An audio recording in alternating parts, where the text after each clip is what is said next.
Welcome to TYT. I'm your host, Anna Kasparian, and we should just get started. Beginning with the Biden administration doing something good, especially as it pertains to antitrust and big corporate mergers.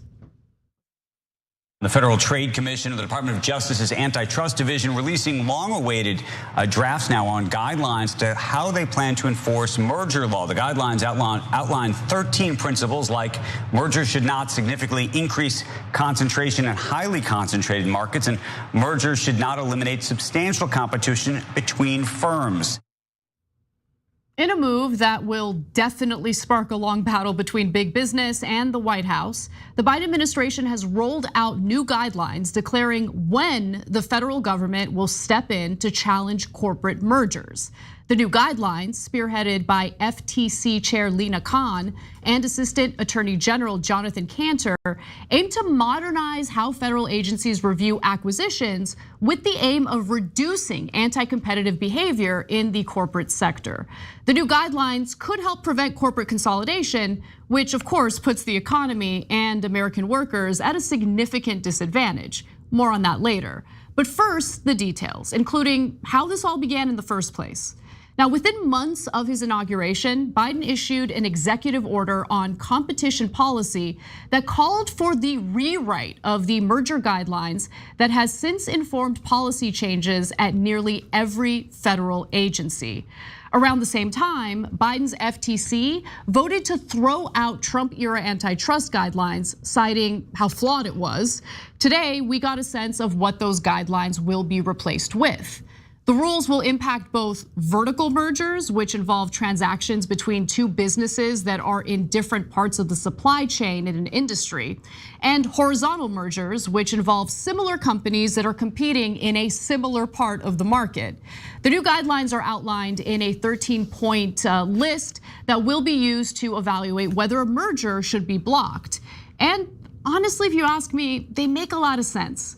For example, mergers should not significantly increase concentration in highly concentrated markets. Mergers should not eliminate substantial competition between firms. Mergers should not eliminate a potential entrant in a concentrated market.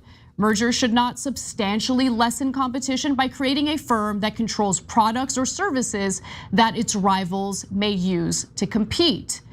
Notice the main point here. To increase competition. That is a good thing, right? They also note that mergers should, essentially ensure that there is enough competition.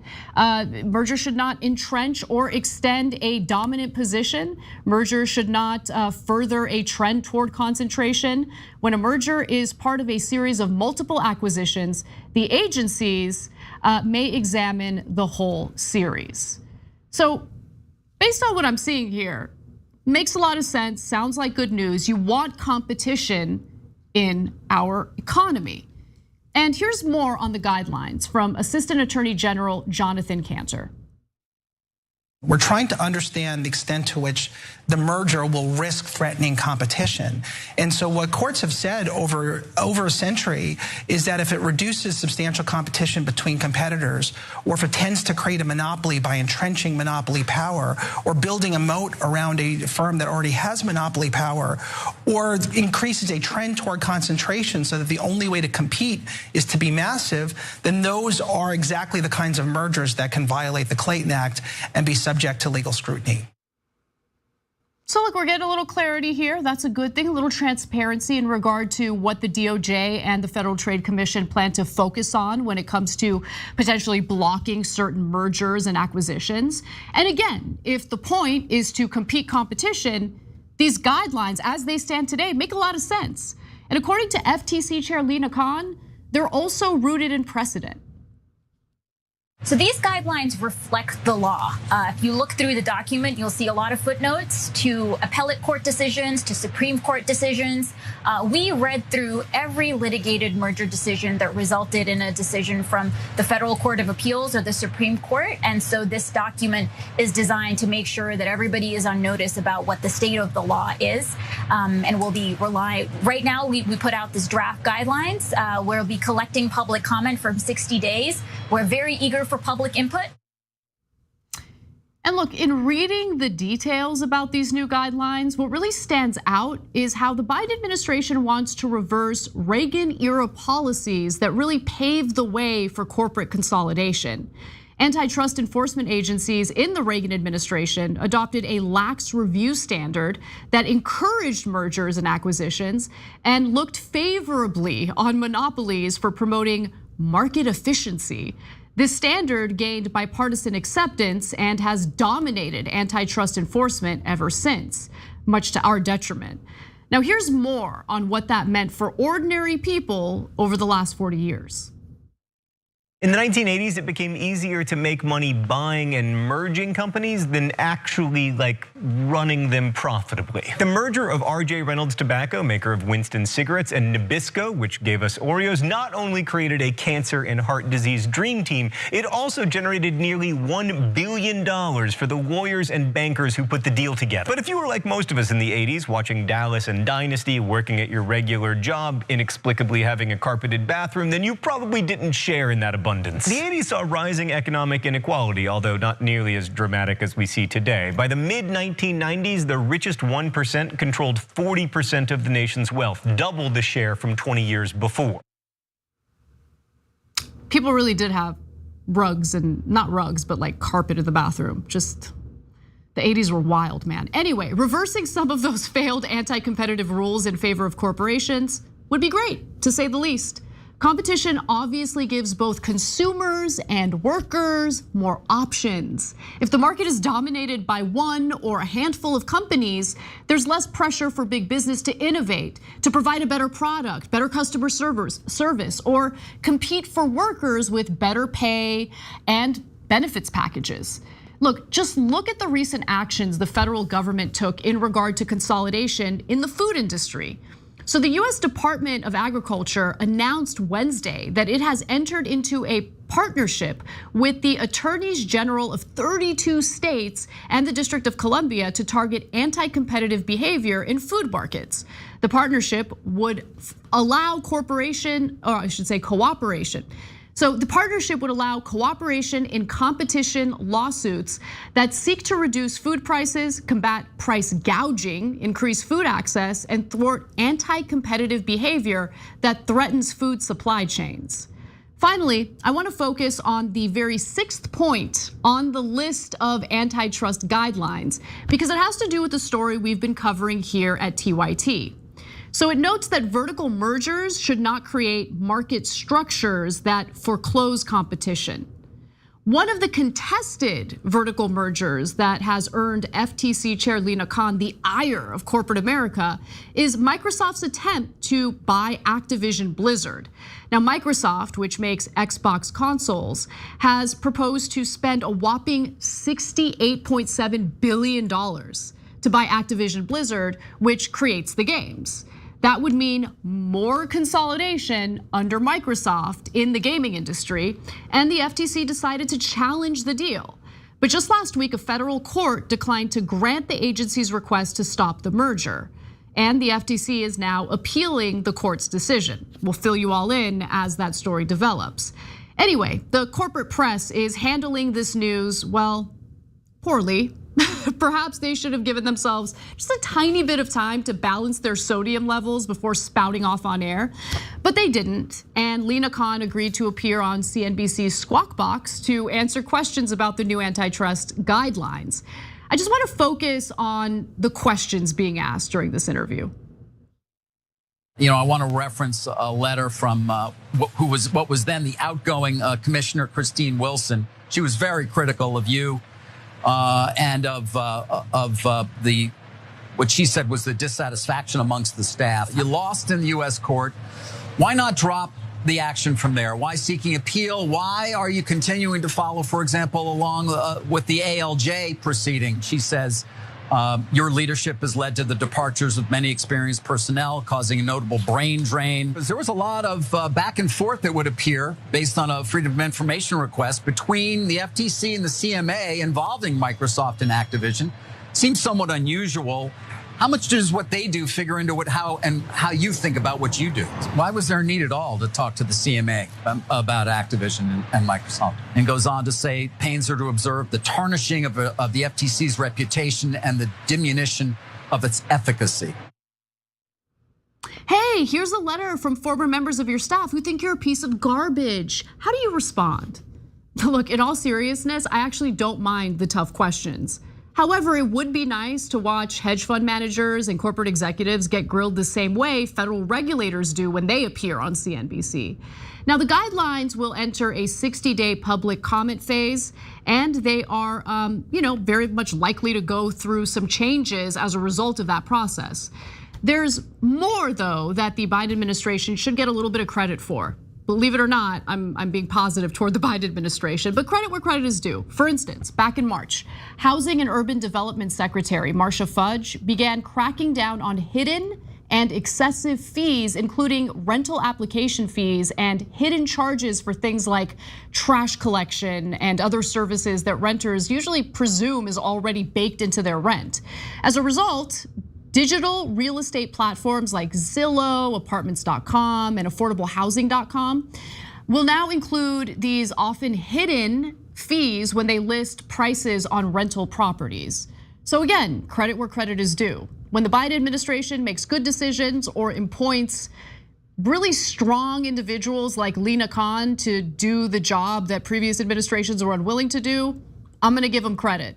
And there's nothing more important at the moment than ensuring that there is competition in our economy, that there's less consolidation. And what I would like to see is in the future, maybe, breaking up some of these major corporations that were able to do some of the consolidation that has led to a lack of options, a lack of, various places for workers to work in as a result of Reagan's policies that have been implemented over the last, 4 decades. So we'll see how this all develops. We'll see what happens after the, 60-day comment period. But I do love that despite all this pressure from corporate-backed politicians, Lina Khan refuses to concede to them. She keeps fighting, and I'm glad that she's appealing that federal court's ruling on the Microsoft Activision Blizzard merger. We'll see how that plays out as well. For now, though, why don't we move on to some more news, including pretty serious problem that we're dealing with in the country having to do with drugs. Kari is battling stage 3 ovarian cancer. And due to a drug shortage, her fight is even more painful. At her last chemotherapy treatment, the Florida clinic ran out of the drugs she needed. She says she was sent home. Why didn't anybody tell me this? The United States has been grappling with a serious nationwide drug shortage. Last May, nearly 300 medications were in short supply, including critical care drugs used to treat cancer. And not only are we dealing with the worst drug shortage in over a decade, these shortages are taking longer to resolve. Experts say the majority of the shortages are linked to problems in the generic drug market, which accounts for 90% of all drugs in the US. Data presented at a Senate subcommittee hearing in March found drug shortages increased by nearly 30% between 2021 and 2022. The average shortage lasted a year and a half, which for somebody counting on those drugs is potentially a lifetime. Now, the category of drugs that are currently experiencing shortages are pretty broad. So what gives? Why are patients who are suffering from literal cancer being told by their doctors and pharmacists that they simply don't have the drugs necessary to treat them properly?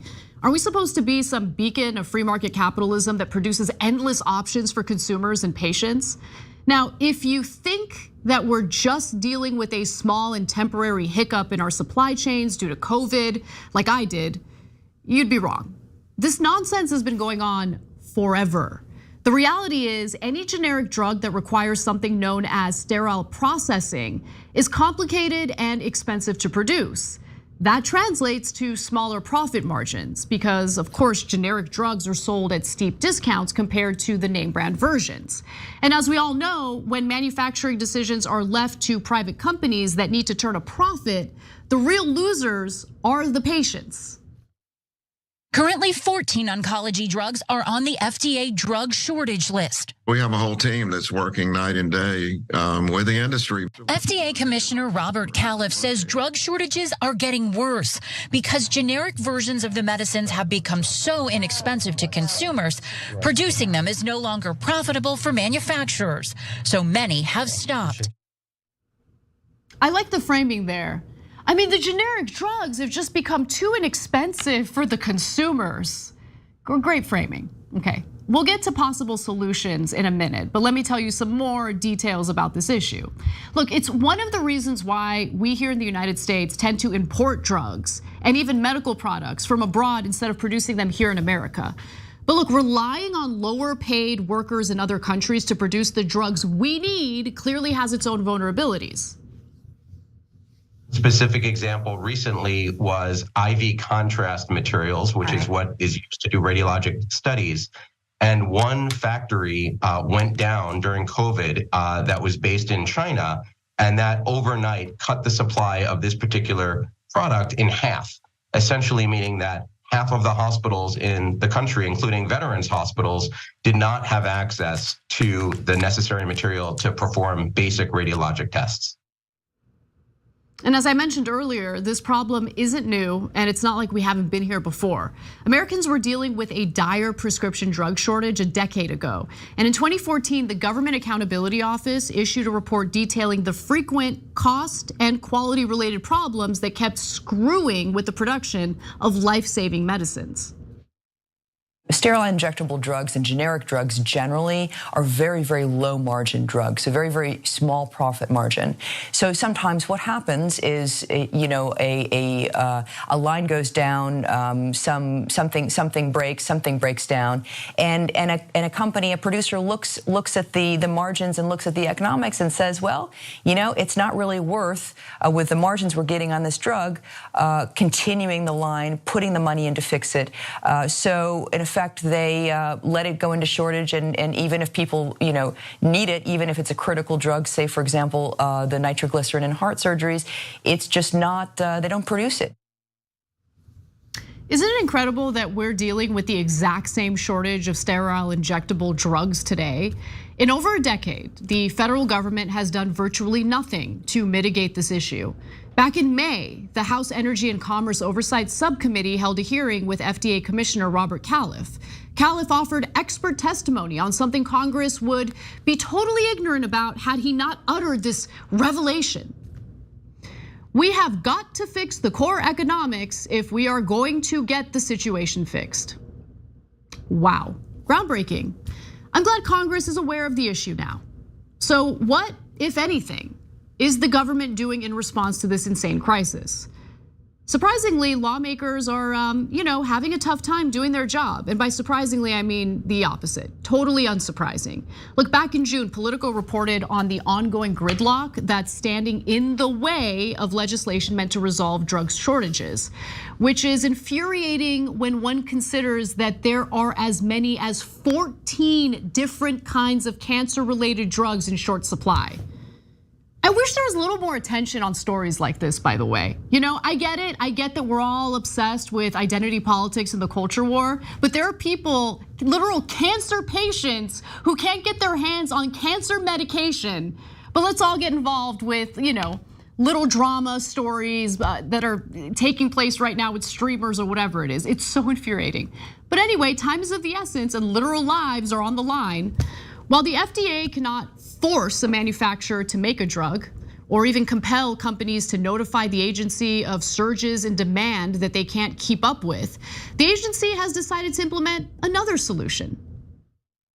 Most recently, the FDA announced that it was going to allow a Chinese manufacturer to import one of the chemotherapy drugs that's been in shortage into the US. That drug has not been approved for use in the US, but in this case, they're going to allow an exception. They're looking at the possibility of doing that with some other drugs. A lot of us are accustomed to taking a lot of generics for a lot of things, but you're talking about cancer treatments and antibiotics. Are there generic bridges or temporary solutions for people who need those types of medications? So in this case, we've seen a lot of cancer doctors are saying that they have been looking to alternatives, but in some cases, they truly have been delaying care. And they say it could result in worse outcomes for patients. So they had to make this exception in order to start to improve the supply. So we're going to import drugs from China that haven't been tested or approved by regulators in the US. And it's weird to hear the hawkish rhetoric toward China from the Biden administration while we continue to lean on them for our life-saving medication. And look, even if you're not worried about the safety of these imported drugs, you should be concerned that all that has happened so far is the placement of the tiniest possible Band-Aid on this broken system. This does nothing to prevent or mitigate drug shortages from occurring over and over again. Since the profit motive seems to be at the heart of this issue, maybe the federal government should step in and produce these generic drugs? Or what about subsidizing drug makers so they're, incentivized to manufacture the drugs we need to survive? For its part, all we've heard from the Biden White House is concern about China's dominance. A senior White House official said that lawmakers have raised concerns about Chinese dominance in this space and what that means for American interests when asked whether there is legislative appetite to subsidize generic manufacturing. Okay, so what exactly are they gonna do then? There obviously is no legislative appetite to do anything other than, well, whatever the hell this is. Yes, Mr. Allen, did you or did you not decriminalize public urination in Washington, D.C.? Did you lead the charge to do so? No, the revised criminal code left that as a criminal charge. Did you lead the charge to decriminalize public urination in Washington, D.C.? No, ma'am. Did you ever vote in favor of decriminalizing public urination in Washington, D.C.? The revised criminal code that was passed by the council support kept it as a criminal offense. And you support this? I voted for it, yeah. You voted to keep it as a criminal offense. That's correct. The full council did. We have records that show that you were in favor of removing that criminal offense and allowing public urination. No, Is that something that you intend to pursue in the future? No, the legislation that you're referring to that came from the Criminal Code Reform Commission changed public urination from a criminal to a civil offense. The council then changed that to maintain it as a criminal offense at the request of the mayor. Thank you, I yield. Yeah, I'd be concerned about other countries dominating us. And countries like China will continue to dominate as long as our federal government refuses to invest in its people while prioritizing the financial interests of drug manufacturers. Allowing market forces to drive decisions about healthcare and pharmaceutical drugs clearly doesn't breed more options for patients. And no amount of, showing admiration for free market capitalism can erase the damage being done to ordinary people who can't even access the cancer drugs they need to stay alive.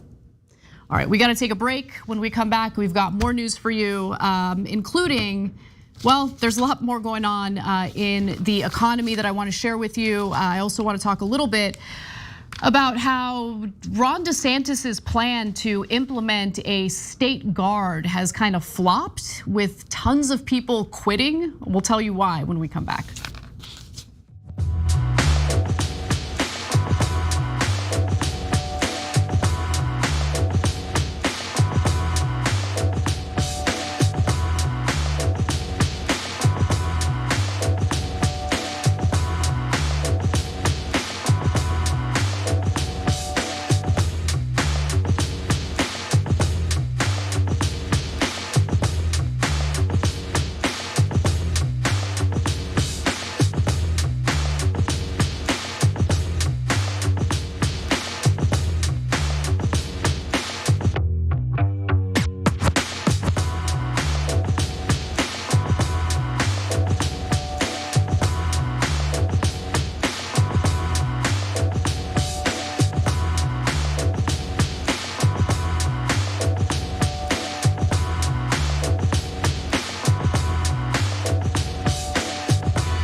Welcome back to TYT. I'm your host, Anna Kasparian. As always, you can help support the show by liking the stream. That'll help get the word out about TYT. You can also become a member by going to tyt.com/join, or if you're watching us on YouTube, just click on that join button and you can become a member that way.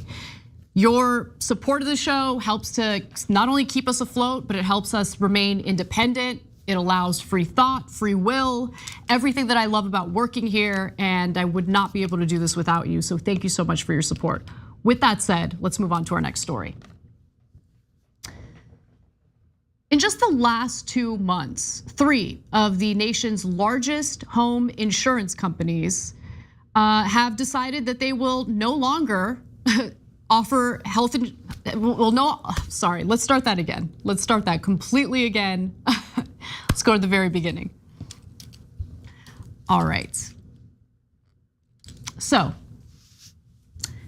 in just the last 2 months, 3 of the nation's largest home insurance companies announced plans to severely limit their business in California, citing the rising costs of climate-fueled fires in the state. One of those insurers is State Farm, which provides coverage for more homeowners in California than any other company. So imagine the panic Californians felt when they heard their insurer will no longer offer coverage in the entire state.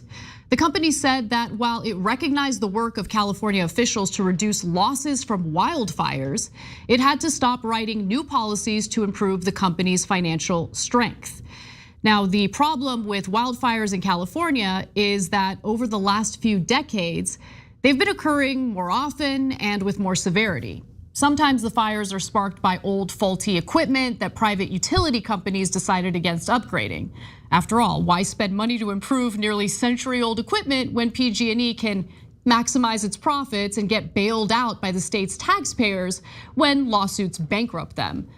But longer climate-fueled droughts have led to drier conditions in California, turning the state into a tinderbox. One of the worst fire seasons in the state occurred in 2017 when a series of blazes killed 47 people. The fires also burned more than 1.5 million acres of land and destroyed or damaged more than 10,000 structures. Adding insult to injury, the disaster led to homeowners losing their insurance policies entirely because insurers were no longer willing to cover homes in vulnerable areas. Now, more companies keep slashing their policies. This means that if and when disaster strikes, homeowners will have a much harder time either rebuilding or relocating. Now, if the ongoing climate crisis doesn't concern you, if you're not worried about it at all, maybe the corporate greed evident in this debacle will. Turns out the very insurance companies that are refusing to provide coverage to homeowners due to the mounting costs of climate-related mayhem have invested heavily in the fossil fuel industry. After reviewing data from state regulators, the Lever reported that the 3 groups planning to limit or cease new business in California, that includes Farmers Insurance Group, State Farm, and Allstate, also hold nearly $40 billion in fossil fuel investments.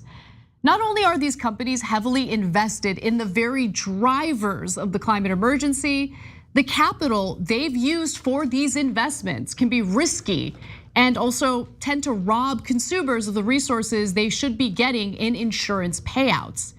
Contrary to industry warnings, a new analysis from the New York Federal Reserve finds that the largest property insurers have sufficient capital to cover estimated losses from climate-related catastrophes, but that their portfolio holdings in oil and gas pose additional financial risks.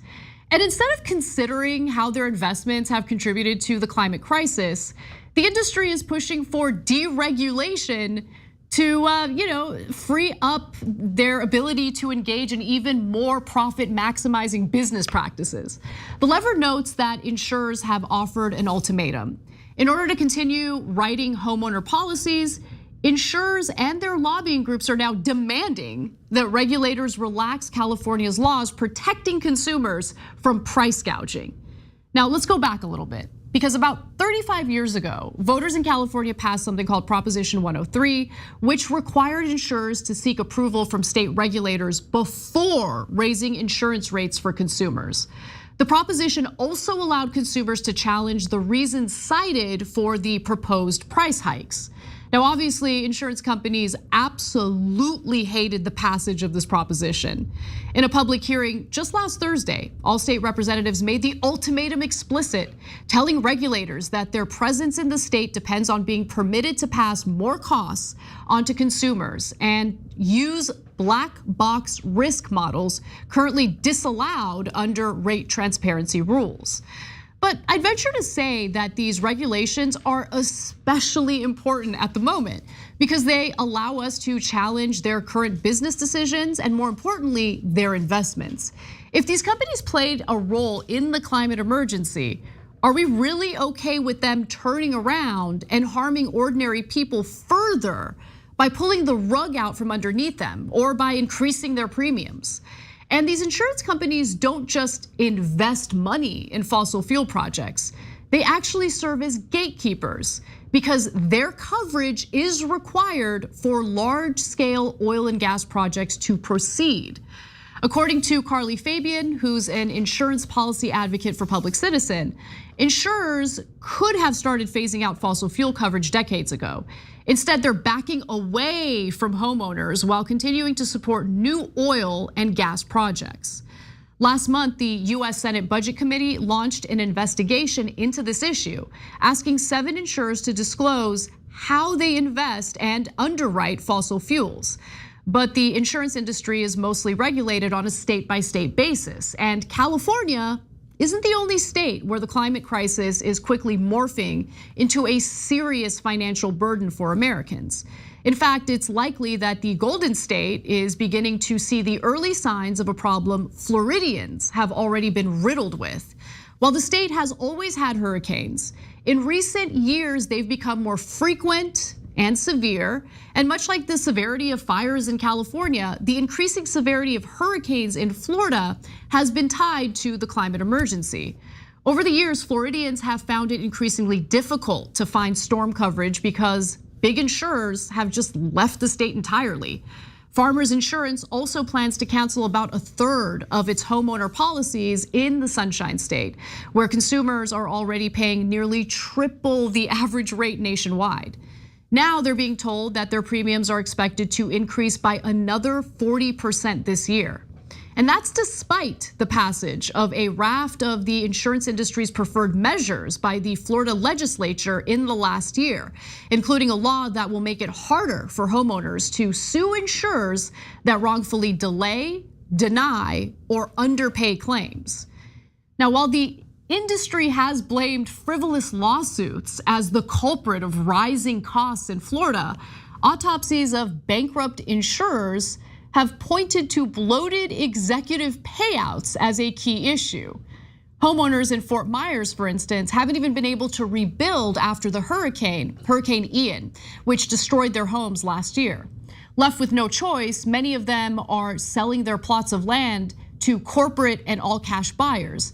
Making matters worse, the smaller private insurers that remain are struggling to stay afloat. So the state government came up with a solution that worked until it didn't. Florida established a complicated system, a market based on small insurance companies backed up by Citizens Property Insurance Corporation, a state-mandated company that would provide windstorm coverage for homeowners who couldn't find private insurance. But then came Hurricane Irma.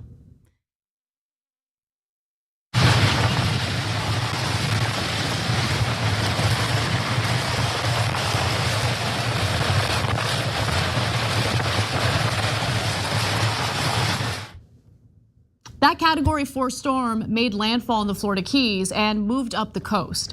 Irma was the first in a series of storms that devastated parts of the state. Here's some of Irma's aftermath. And it's our first real view of the destruction, the devastation left behind by Hurricane Irma. And you're absolutely right. You pointed out that Irma came right over Naples, wind gusts of 142 miles per hour. And just look at the damage left behind. Some of the roofing here at this apartment building has come crashing down onto these cars. This is just some of the damage. And of course, we also know there was significant flooding. They had been a warning of a storm surge of 10 to 15 feet. There was a surge, but not quite that much. They are dealing with flooding in the streets. But if you look behind me here, you can see the trees came down, the fencing came down, and state emergency management officials say they truly do not have the scope of the damage until they can get out. Now, believe it or not, that hurricane could have been worse, much worse. It actually didn't cause a great deal of damage. But as I mentioned earlier, Irma was the first in a series of storms, including Hurricane Ian just last October. Rescuers struggled to reach people stranded by the floodwaters that Ian left behind after raking the state overnight. Are you guys okay? By midday, more than 500 people had been rescued in hardest hit Southwest Florida. The efforts are hampered by flooded roads and damaged bridges. This is what's left of the only connection between Sanibel and Captiva Islands and Florida's Gulf Coast. In Naples, docks floated down the Gordon River and buildings were completely submerged. Boats now sit between buildings in Fort Myers near where Ian made landfall. Some parts of the city were under 3 or 4 feet of water, turning homes into islands and causing severe damage. Insurers weren't just dealing with one bad year of claims that they could eventually recover from. They were confronted with several back-to-back years of costly storms. Since Hurricane Irma, almost every year has included terrible storms, making it impossible for insurers to build their reserves, allegedly. Now, as a result, more Floridians left the private market for Citizens, which has become the state's largest insurance provider. But it has its limitations. Citizens won't cover homes with a replacement cost of more than $700,000 or $1 million in Miami-Dade County and the Florida Keys. That leaves those homeowners with no choice but private coverage. And in parts of the state, that coverage is getting harder to find. Mark Friedlander, a spokesperson for Insurance Information Institute, details how severe this problem is, saying that over the past 18 months in Florida, 15 home insurers have placed moratoriums on writing new business. 4 carriers have announced plans to voluntarily withdraw from the market, and 7 companies have been declared insolvent. Currently, there are 18 Florida residential insurers on the state regulator's watch list due to concerns over their financial health. A model similar to Florida's has been implemented federally for flood insurance coverage. Back in 1968, Congress enacted the National Flood Insurance Program after private insurers refused to provide coverage for flooding and left homeowners with no options. For decades, the federal program worked as intended, but things changed as storms became more severe, resulting in growing and costlier losses. In recent years, homeowners have been slapped with higher rates.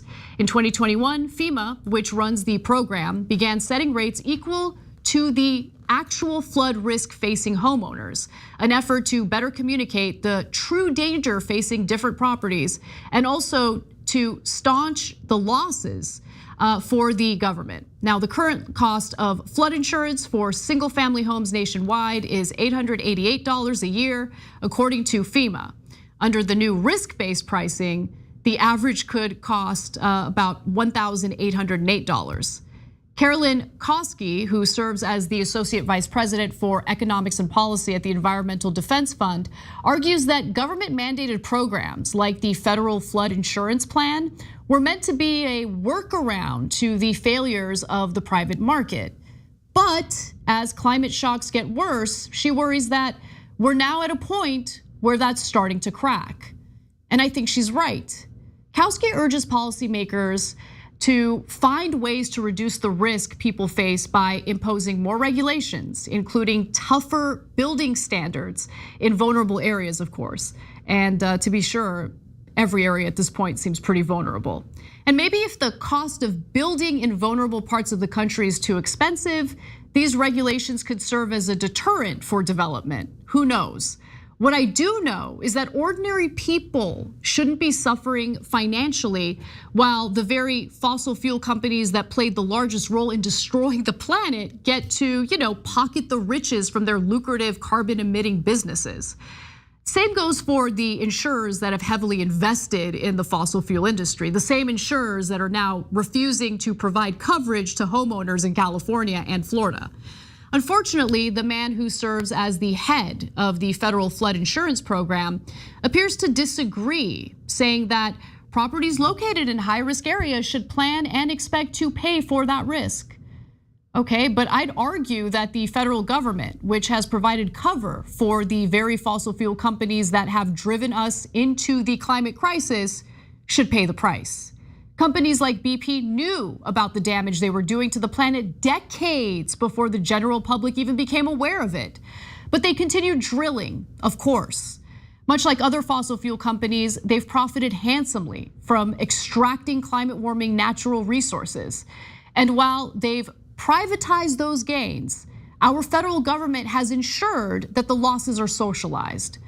The onus to respond to climate change and suffer the financial costs associated with it constantly falls on our shoulders, whether it be through government resources or us as individuals having to pay for it out of our own pockets. Tom Corringham, a research economist with Scripps, the Scripps Institute of Oceanography at the University of California, San Diego, suggests that policymakers seriously consider buying properties that are at greatest risk or otherwise moving residents out of the most dangerous communities. He rightly points out that we can't just rely on the free market to sort things out. Well, when it comes to producing energy, the free market got us into this climate mess in the first place, and funding for any solutions should come from the oil, coal, and natural gas companies. And in the meantime, we do need to rely on nuclear energy if we need a clean energy source to close the gap that's left behind from these fossil fuel companies. We gotta take a break. We've got more to get to when we return. Don't miss it.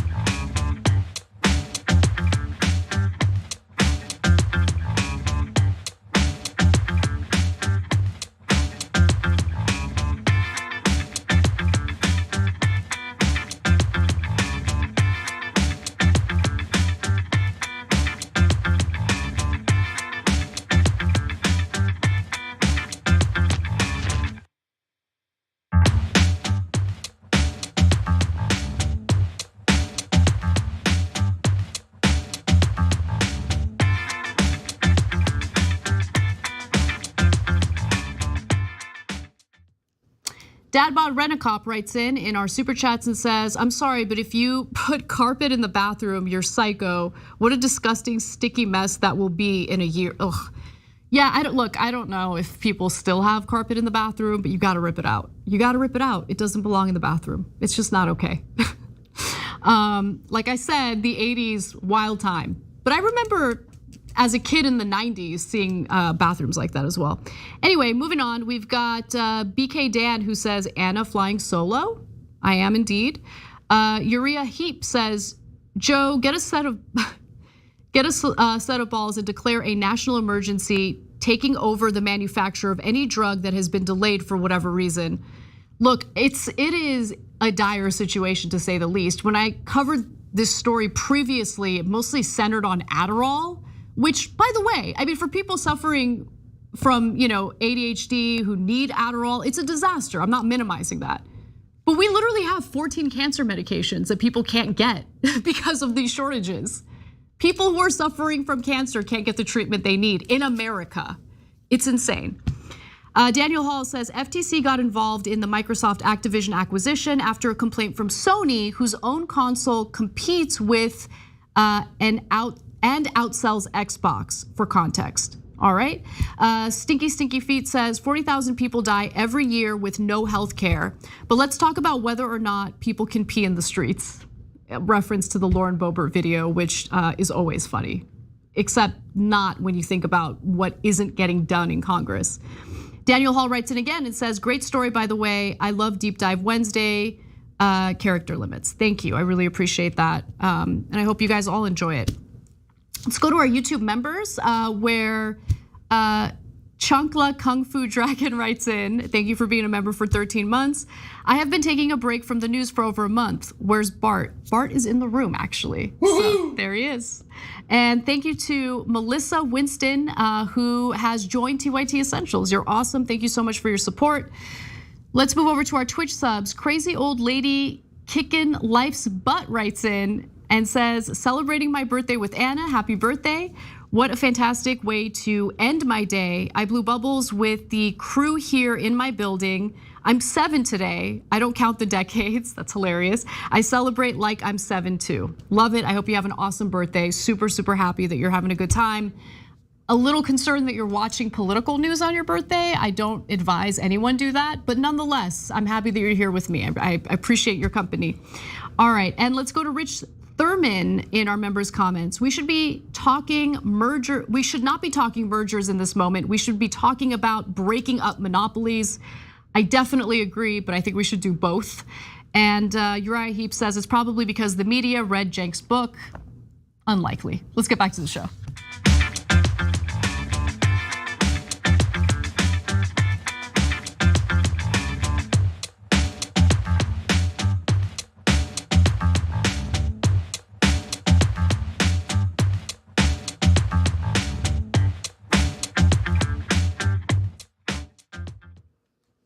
Welcome back to TYT. I'm your host, Anna Kasparian, and we have an update on one of Ron DeSantis' latest stunts out of Florida. Let's talk about it. Looks like Florida Governor Ron DeSantis' latest stunt to reestablish the Florida State Guard has been a flop so far, with more than 20% of recruits quitting and much of the leadership joining them. Look, to fully understand why, let's revisit what Florida State Guard is and why DeSantis wanted to establish something that was disbanded in 1947. DeSantis was allegedly frustrated that his state wasn't getting enough of a law enforcement handout from the federal government. After complaining that Washington had failed to provide adequate staffing for Florida's National Guard, he announced that for the first time in 75 years, he was activating the State Guard to close the gap. DeSantis' original vision for this program went as follows. He proposed bringing back the World War II era force to supplement the overworked and understaffed Florida National Guard. Although some Democrats were critical of handing DeSantis more power, state lawmakers last year gave the governor twice the volunteers that he requested, 400 members and a $10 million budget. All right, so let's pause for a second. Let's be good faith here. Let's actually talk about the reality and context. It is important to note that other states have similar programs with the power to create defense forces separate from the National Guard. It's just that the way that they've implemented it, very, very different. Now, DeSantis's plan to reestablish the civilian force would become the 23rd active state guard in the country, joining California, Texas, and New York. And on its face, there is nothing wrong with forming a state guard, considering it's supposed to consist of volunteers who would respond to disasters like hurricanes and other emergencies. But the volunteers in Florida argue that's not what they were being utilized for. And some of the volunteers who signed up for the program believe the group has become too militarized and abusive. In March, state lawmakers and the governor revealed that they wanted to assign the State Guard $89 million to buy boats, planes, and helicopters. They wanted a specialized unit within the Guard to have police powers and the ability to carry weapons. And they wanted to boost the State Guard to 1,500 members. Instead of being activated only during emergencies within Florida, they could be sent to any state to protect and defend the people of Florida from threats to public safety.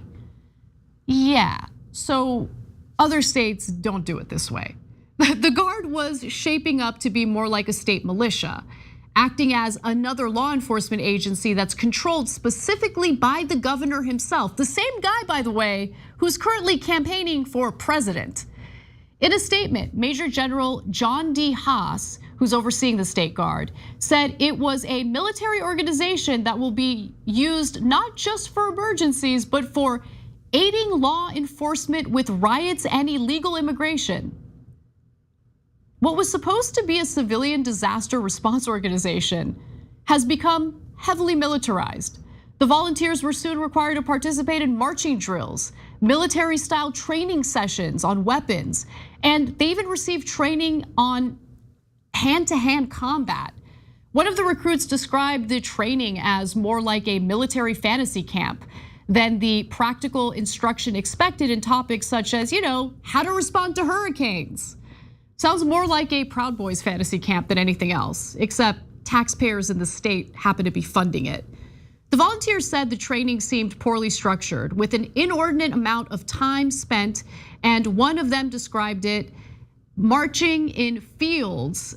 Some of the men said that as veterans with years of experience in the military, they were offended when they were yelled at by junior instructors acting like drill sergeants who, disregarded their previous ranks. I'm gonna pause for a second. I get that they want their previous ranks to be respected, but you gotta let it go, bro. But they have issues with just how the younger individuals who were training them were treating them. One former Marine captain, for instance, who had retired from the military with a disability and later joined the State Guard, clashed with instructors during the initial boot camp last month. In an assault complaint filed with the Clay County Sheriff's Office, the man said he was accused by the State Guard commander of being the leader of the group that had been criticizing the organization and its leadership. He was then forcibly pushed into a van against his objections and driven to the command post, where he was fired and escorted off the base, according to the complaint. Another volunteer, a retired 30-year Marine, witnessed the incident and gave a statement to the police, saying the sergeant acted rather harshly and that they told the alleged victim that, quote, they didn't care he was a retired US Marine Corps captain and that he was only a recruit. And to be crystal clear, this is again unlike other state guards. While nearly half of states have volunteer state guards, usually with military structures, few, if any, appear to have equivalent powers. Texas, for example, has deployed its state guard to the US-Mexico border, but its members are not allowed to carry guns or make arrests. They also aren't supplied with aircrafts. And so far, at least 20% of the 150 people initially accepted into the program have dropped out or were dismissed. And most of the original leadership that was appointed to the program also decided to bounce. Of the 9 original State Guard recruiters and commanders who spent months recruiting for the organization, fewer than a third of them remain. So safe to say that like much of Ron DeSantis's weird publicity stunts and political stunts, this one was a flop, and the state unfortunately spent tens of millions of dollars on it just to see it fail. All right. There's one more story we got to do before we bring John in for the second hour. This one is difficult, but I am really proud of my team for staying focused on stories like the one I'm about to share with you, because child labor laws are being loosened in various states across the country, and there are serious ramifications to that. Last Friday, a tragic workplace accident claimed the life of a 16-year-old immigrant named Duvon Perez. The teenager was far too young to be working at the Marjac poultry processing plant where he died. But child labor violations like this are only becoming more common in America. Before we get to that, here are the heartbreaking details of what happened to Perez. The processing plant was located in Hattiesburg, Mississippi. Federal law makes it very clear that minors are forbidden from working in meat or poultry plants. The Fair Labor Standards Act, for instance, specifically lists sanitation of meat and poultry plant equipment as a hazardous activity off limits to underage workers. And we don't know exactly when Perez, who immigrated from Guatemala to Mississippi 6 years ago, started working at this poultry plant. However, the company did admit that Perez was the employee and stated that he was conducting sanitation operations when the accident happened. So in other words, breaking the law. The company was breaking the law by having a 16-year-old work as the sanitation worker in this poultry plant. So a worker who was on duty at the time of the accident spoke of hearing the boys screaming for help, but it was already too late. 2 times he began to scream, "Help, help," the worker said. "I knew he had died," the worker added. Here's what one of Perez's family members told NBC News. "We're very sad," said the relative, who spoke on condition of anonymity because they face a pending immigration issue. He was generous, smiley, and very fun and very responsible at work. Now, Marjacq Poultry is now under 2 investigations, one by the Occupational Safety and Health Administration, OSHA, and one by the Wage and Hour Division of the Department of Labor. And this is not the first time Marjacq Poultry has been investigated for workplace safety issues, including Perez's death. The company has had 3 deaths and 1 amputation in the past 3 years. OSHA previously cited them in 2020 and 2021 for 4 safety violations in 3 separate incidents, totaling, wow, get a load of this, $52,355 in initial penalties. I'm sure that really broke the bank for them, right? Which is why they proceeded to break labor laws after the fact. Debbie Berkowitz, former OSHA official from the Obama administration, said the company has a horrible safety record and previously fought to prevent OSHA from looking for safety violations after previous serious injuries. And last month, NBC News reported that the Biden administration has launched a federal investigation into Guatemalan child laborers, including those working in meatpacking and produce firms. That's a good start, but we need to demand even more from our elected officials to stop the rise of child labor. Child labor violations in the US are up 283% since 2015, according to a recent report by the Department of Labor. Those findings come as more than a dozen legislatures pass laws to loosen child labor restrictions in their states. Many of those changes to state laws were bankrolled, by the way, by these right-wing organizations like the Foundation for Government Accountability.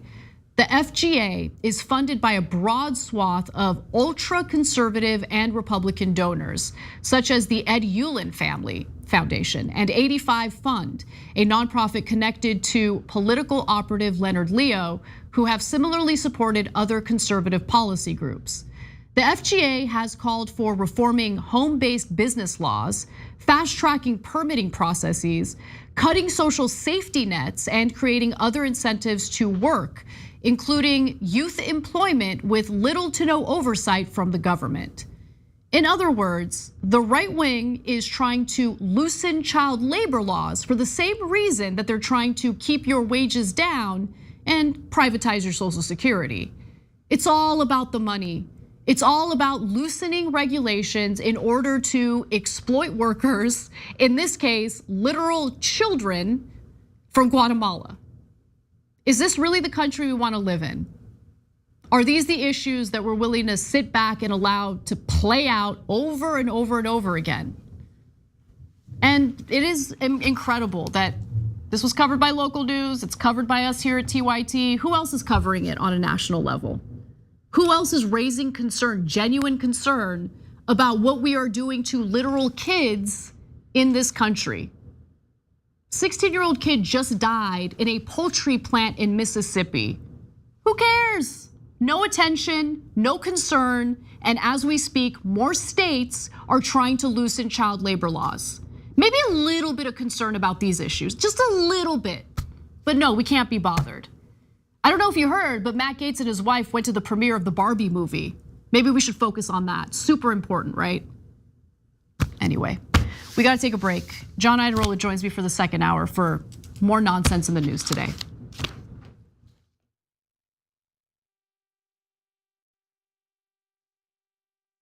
The rest of the news media says you should not fight for positive change. If you do, you're not really a reporter or a journalist, because reporters and journalists don't care what happens. I don't agree. That's not written anywhere. That's not a law. It's just a rule that they invented so that reporters didn't actually challenge the people that are in power.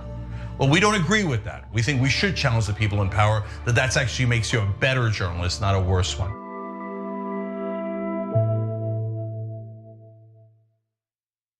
Everywhere you look, things are getting more expensive. Here at TYT, we understand this. That's why we're not gonna price gouge you or use inflation as an excuse to raise our prices. A TYT membership is not your typical subscription, but basic membership is still just $4.99. So what do you get for that price?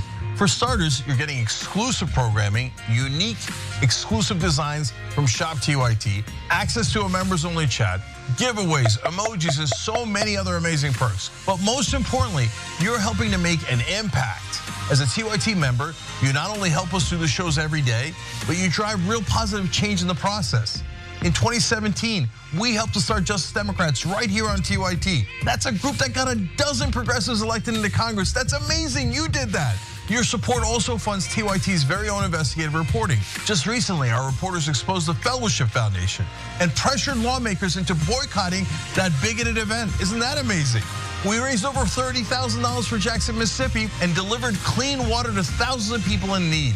Our petitions, polls, and community of activists help keep the corruption of Washington in check. That's the impact of what just $4.99 a month from our members can do. And we're just getting started. Positive change doesn't occur overnight, but with your contribution, we can make it happen together.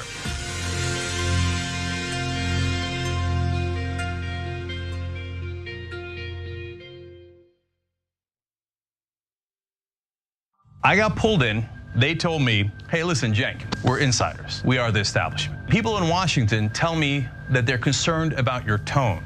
We think that there's a better role for you, and it's not in 6 o'clock. The problem with the mainstream media is they're desperate to get access. They don't challenge the government. They don't challenge power. We're supposed to challenge the government. That's the role of the media. Components that corrupt our politicians, I think, also corrupt mainstream media. It's really difficult for cable outlets to talk about things like income inequality, wealth inequality, when the advertisers that are funding their shows are the same corporations that want to ensure that the same system continues. People watch digital media or new media, they get a completely different message. They focus on the issues that matter or resonate more with the constituency.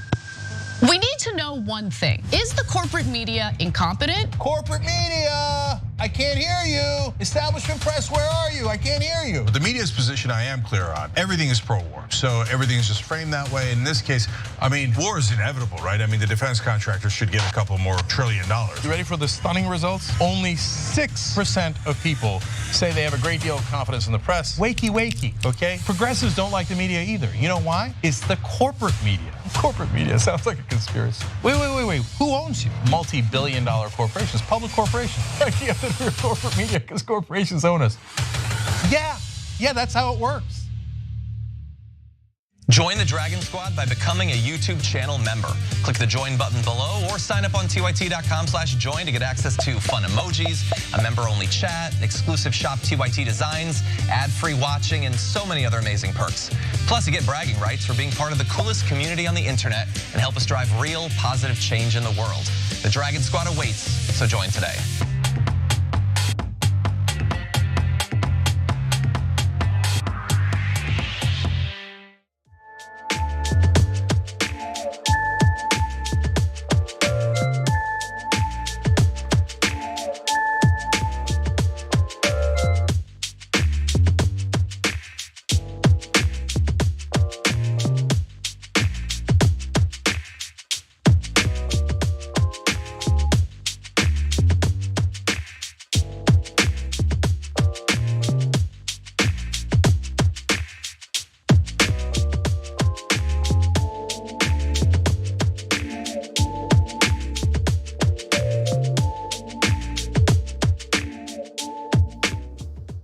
Welcome back to TYT. Anna Kasparian and John Iadarola with you. How you doing, John?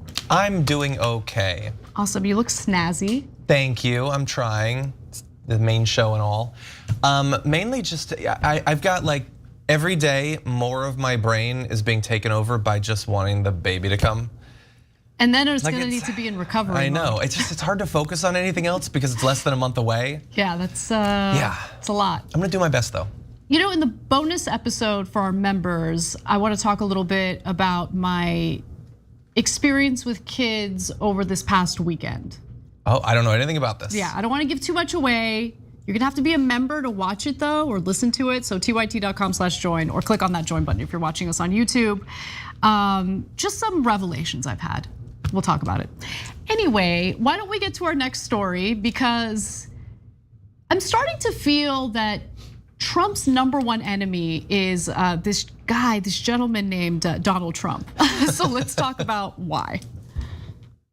My question is, do you now encourage and embrace early and voting by mail, and legal ballot harvesting? I do, but I also have to say something else, because the one thing a lot of people, but this is important, including you, don't talk about, they also create phony ballots, and that's a real problem. That's my opinion. But they create a lot of phony ballots. During his town hall just recently, Donald Trump was basically asked by Sean Hannity over and over again to, embrace ballot harvesting. Embrace various voting processes that could, help him win elections.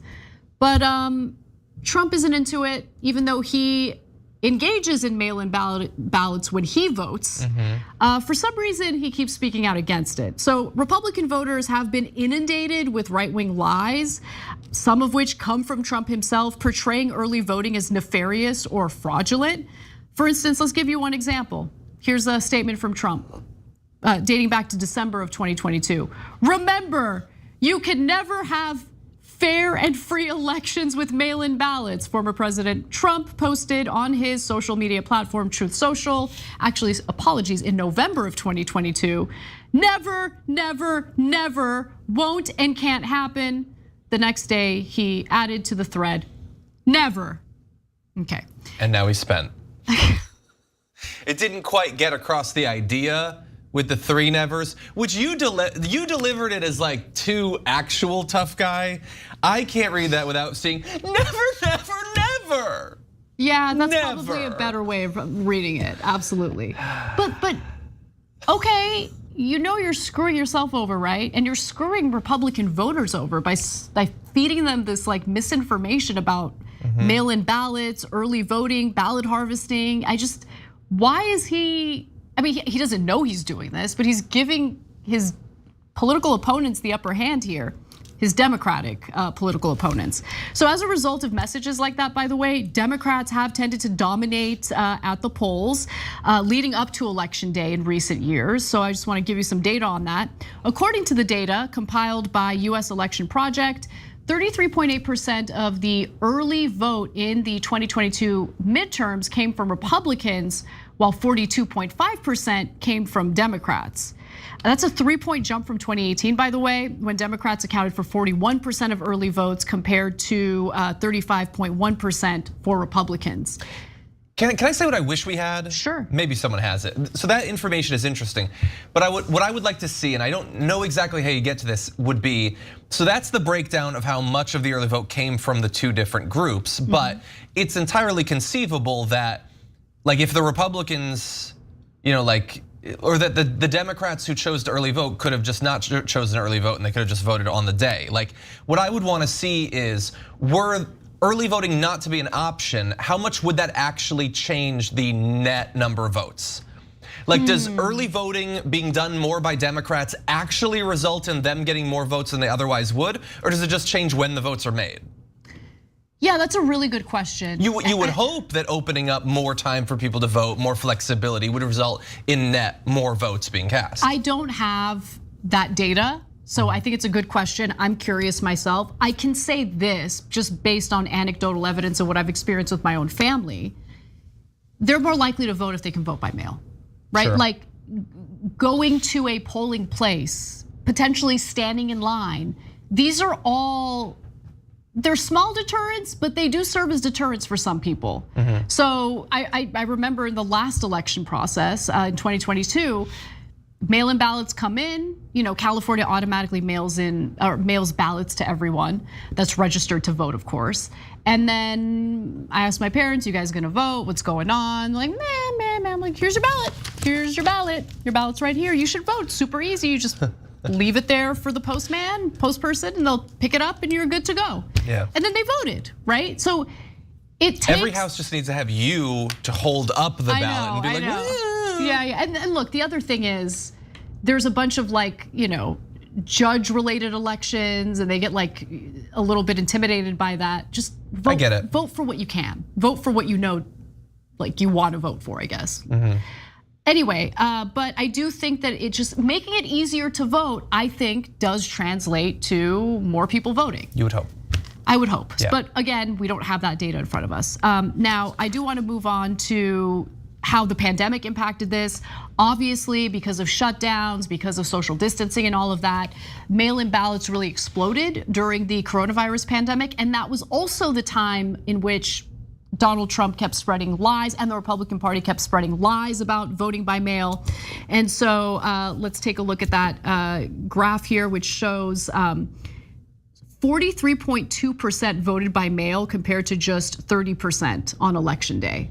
And clearly it had been going up right. pretty much every election going back decades, but yeah, that's a pretty big spike. Exactly. So combined early and absentee ballot voting accounted for nearly 70% of the 50 million votes cast in 2020. Good. So, it kind of answers your question. I don't know if that data would play out exactly the same today, but it still shows that giving people the ability to vote, I guess making it easier for people to vote increases the likelihood that they'll vote. Now, and because so many of their voters are unwilling to participate, Republican voters specifically, it's created this problem for the Republican Party, which is why during that town hall, you hear Sean Hannity try to encourage Trump to encourage his voting base to vote by mail, to be open to these various forms of voting in order to increase the number of Republican voters. Because Sean Hannity wants Republicans to win elections, right. And Trump kind of sometimes wants that. I don't know. A little. He votes by mail. Yeah. I don't understand. None of this makes any sense, None obviously. Of it. Well, I mean, look, some of it doesn't make the sense that it's implied that it should, but it does make a different sort of sense. So if you know that there's gonna be a lot of early voting and voting by mail, but you also know that you're the sort of person that as soon as polls close, you demand that all the votes be counted, and if it takes more than 10 minutes, you're gonna whine about it for literally weeks and try to overthrow the government, then you would think you would support laws that allow those votes to be tabulated before election day. But when you are going to expect that they're instantly tabulated, and you are specifically passing bills so that they can't be counted until the polls close, well, that doesn't make the sense that it seems like it should. Yeah. But it does make sense if you throwing a fit is not actually an accurate reflection of what you think, but it's just a convenient cover to contest the results of an election. So let's, yeah, go ahead. Well, I'll also say, what Trump is doing, what you saw in that first clip, you would think you'll say whatever you need to say to get people to vote for you. But then considering Trump's history, you think, okay, you'll mostly say whatever you need to say to get people to vote for you, but you'll also say just enough so that people will buy that if you lose, you didn't actually lose because it was probably the phony ballots or whatever. But then you might even go further than that if you really didn't expect that you're gonna win and you really only care about the cover story. Then you might actually set fire to your chances of winning because you know you're not gonna win anyway. God, he's so dumb. Okay, all right. So, I mean, you even have Ronna McDaniel trying to encourage people to, vote by mail and all that, trying to reverse the damage done by Trump and the spread of this misinformation. So because it's not just about Trump, it's the rest of the Republican Party. So all these other Republican Georgia Senate races. Exactly. Yeah, 100%. Exactly. So, by the way, I don't really care. Okay, if the Republican Party wants to continue throwing their support behind a guy who is harming them and their other candidates by spreading disinformation about voting by mail, you guys made your bed. So it is what it is. I mean, no skin off my back, right? But with that said, I do want to go to some more clips of this town hall because you could just see Hannity and his pleas to Trump to just please shut up with these lies. Don't stop doing it. But Trump can't help himself. He's just his own worst enemy. Let's watch. I think if Republicans start out election day down 200, 300, 500,000 votes, that becomes nearly impossible to catch up with. For some reason, Republicans always wanted to go out on Tuesday and they wanted to vote, and I respect that. I think it's great, and it would be great if we could get back to one day and all the things that you said with one thing else. I agree with you. With voter ID, because the Democrats don't want signature voter verification. How about this? They don't want voter ID because they want to cheat. They want to cheat. The one thing we have to be very careful of is phony ballots. Everything you say is great, but they create ballots. That's my opinion, and that's the opinion of a lot of people. All right, okay. So, he gave in just a little bit, okay? But he also admitted that it was to basically please Hannity. One more clip, let's watch that. Will you encourage your voters, based on the system we have, to go along with the system of early voting and voting by mail? Because I think if you don't, it's a big mistake. No, I will, but those ballots get lost also, Sean. They send them in and all of a sudden they're gone. Those ballots get lost also. The answer is I will because you would like it. But you know what? Can I be honest? For me, okay. But I got to take a break. But Sean, a lot of bad things happen to those ballots also. They're sent in early and all of a sudden, where are they? Look, we have very corrupt elections. We have no borders. If you don't have borders and if you don't have good elections, you don't have a country. And that's where we are. But I'm okay with it. He was in charge of the borders for 4 years. Again, all of this stuff that he is so worried about, but apparently didn't improve the situation, whatever, it's all nonsense.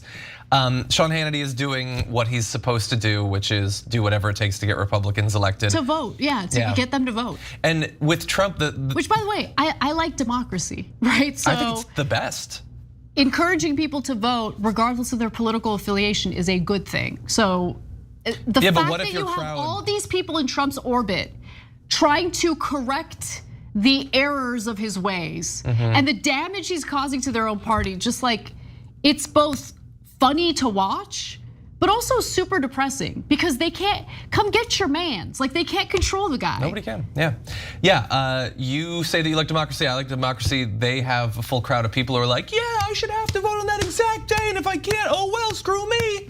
Yay, voting is harder. I don't get it. Woo! And also think about how much, how devolved the arguments about, that make up the big lie have become over the last few years. It used to be Hugo Chavez was doing it from beyond the grave, and there's Italian satellites, and there's a demonic portal over the White House, and now it's, I don't know, phony ballots. They got fake ballots, and I don't know about the mail. You send something, it doesn't show up.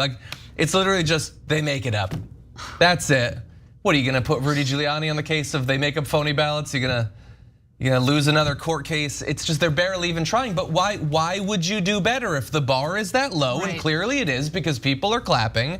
Then you're not gonna work harder than the bar. And look, while he is publicly saying one thing, it is kind of fascinating that when it comes to his email fundraising efforts and all of that stuff, little different messaging here. So Trump is asking donors to chip in for his ballot harvesting fund. Saying in a fundraising email, either we ballot harvest where we can, or you can say goodbye to America. But do you know why there's that gap between what he says on Sean Hannity, what he says in the email? No, more importantly, is he gonna use those funds on ballot harvesting? Well, that's also probably true. But regardless of that, it's because he had nothing to do with those emails. Nothing it's at all. It's not his voice, he didn't type it, he doesn't look at it, he doesn't support it, it doesn't matter. It's just some person who's been subcontracted through his PAC or whatever. It reminds me of his time in the White House where he would give orders and everyone around him, knowing how damaging his orders were, would ignore him. And knowing he'd probably forget them anyway. Right, and he did, he would. Just great stuff. Anyway, we gotta take a break, but when we come back, a big issue has come up when it comes to the world of political campaigning and advertising. How is AI impacting it? And what are people doing to protect Daddy Trump? That and more coming up.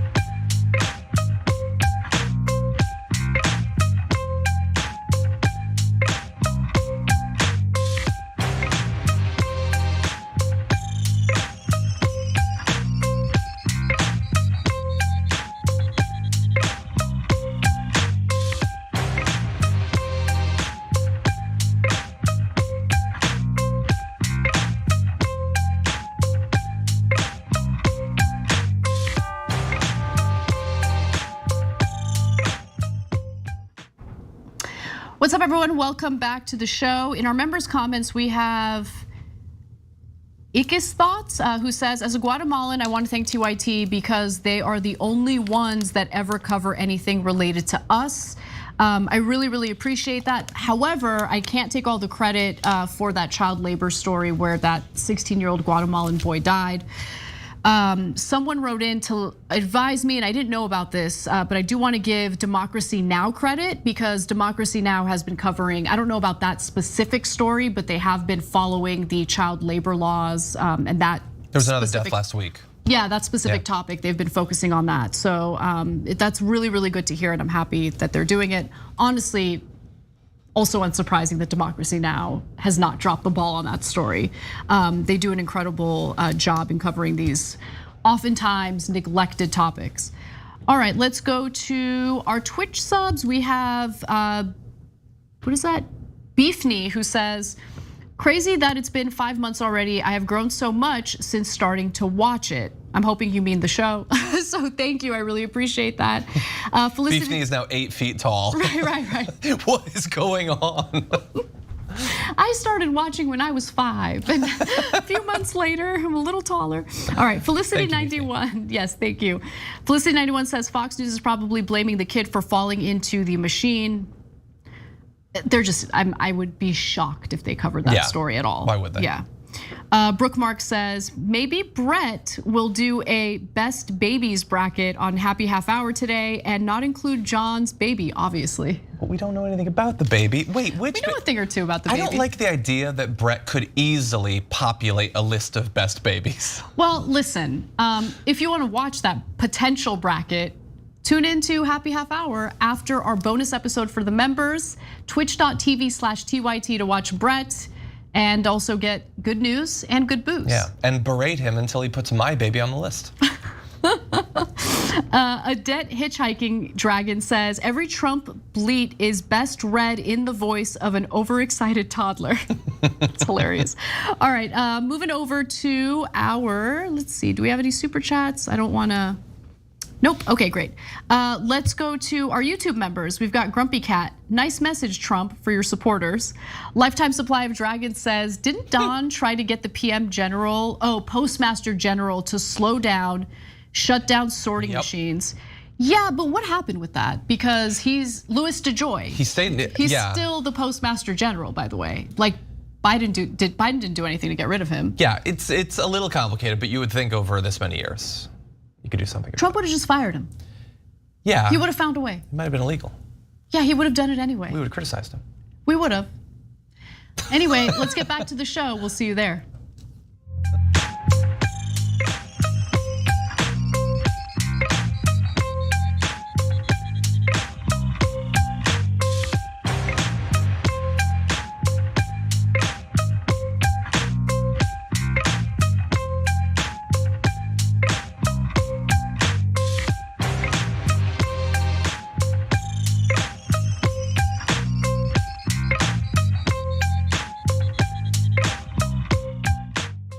Welcome back to TYT. Anna Kasparian and John Idarola with you. John is the host of the Damage Report here at TYT Network. Many shows, different perspectives, just different stories. What did you guys talk about today? I don't remember. As soon as I'm done, just block it out. No, I'm kidding. We had David K. Johnston on to talk about the new details that we have for the targeting letter. Let's see, we talked about a apparently racially motivated killing that has thus far only been covered by one local newspaper, and the man who did the killing has not been charged with anything beyond possession of like controlled substances and a disturbance of the peace. Really bizarre story. And then also what the judge wrote in knocking down Trump's attempt to redo the E. Jean Carroll trial. Basically, the judge said, not basically, the judge said they found him guilty of rape. Not under the New York Penal Code definition of it, but based on the definition that any regular person would use, that's what it found him guilty of. Wow. And it was in the ruling. Wow. I don't see why that's not bigger news. That's huge. It doesn't have like the force of law or anything, but it was very clear. And it also doesn't feel like the judge needed to go into that territory. Just rape someone. So I appreciate it even more. Force of law or anything, but you know. Yeah. America. Anyway, let's move on because AI, of course, is infiltrating many different facets of life, including political life, and Kari Lake is very upset about it. Governor Kim Reynolds is a conservative champion. She signed the heartbeat bill and stands up for Iowans every day. So why is Donald Trump attacking her? I opened up the governor position for Kim Reynolds, and when she fell behind, I endorsed her, did big rallies, and she won. Now she wants to remain neutral. I don't invite her to events. Trump should fight Democrats, not Republicans. What happened to Donald Trump? Never Back Down is responsible for the content of this advertising. Now, Never Back Down is a PAC supporting Ron DeSantis, who of course is running against Donald Trump in the GOP primary. And that particular ad has led to some meltdowns because it turns out that the voice you heard wasn't Trump himself. It was an AI-generated version of Trump. But I will say that he actually made that statement about Kim Reynolds. It's just that he didn't say it in an audio recording. With that said, though, Trump World did not like the ad apparently, and despite the fact that it was, again, an actual Truth Social post in which he went after Iowa Governor Kim Reynolds, they're really upset that they fabricated his voice for that political ad. And so Trump campaign senior advisor Chris Lekivita says this: the blatant use of AI to fabricate President Trump's voice is a desperate attempt by Always Back Down and PAC official Jeff Rowe to deceive the American public because they know DeSanctimonious's campaign is on life support, which by the way, it is on life support. No, that's They're fine. right about that, yeah. No, but that's not a message from Trump. No, it's not. Other people can't just put that in a message. How dare you, he's appropriating Trump's DeSantis insults. You used his voice. How dare you? That dude is AI. Okay, so let me continue with the graphic though. After losing big donors and slashing their staff, they have now outsourced their work to AI, just like they would like to outsource American jobs to China. Okay, so. Was that AI? That sounded so much like him. This isn't the first time that the DeSantis campaign has leaned into AI for their political campaigning and their political ads, especially when it comes to attacking Donald Trump. So it wasn't just Trump's team that was upset about this, by the way. Kari Lake wanted to come in and protect Daddy. And so she puts out this email, or this message, I should say. Kari Lake calls on all politicians and PACs to pledge against using artificial intelligence in campaign ads, which by the way, I'm not against. I actually think that would be a good rule. And I should note that political ads are not regulated by the same, rules that other ads are regulated by. So like false advertising isn't really allowed, right? So if there are advertisements that are incredibly misleading or lie about the product that they're trying to sell to you, there are regulations in place to, prevent that from happening and, basically serve consequences when it does happen. In the political realm, lies in political advertising totally allowed. So I've noticed that. Yeah, so the infiltration of AI technology in political ads could prove to be disastrous, which is why I get in this context, you might not think it's a big deal, but I do think it's a big deal. And I do think there should be some regulations in place to prevent AI from fabricating things about various politicians or candidates. What about like a compromise? Like, you can do the AI voices, but it has to be as god awful as the AI voice in that ad. I mean, that was totally unconvincing. That was super obvious to us, but is it going to be obvious to everyone? I don't know. I will say that as soon as I heard that, I thought like all of the predictions are coming true. AI is taking people's jobs. And I know that because I could have done a much better job. They could have paid me like day rate, $300, and I could have done that voice and it would have been way more convincing. Anyway, I hate it. I know that like, they very specifically did it off of a quote that existed because then they could be like, well, he did actually say it. It doesn't matter.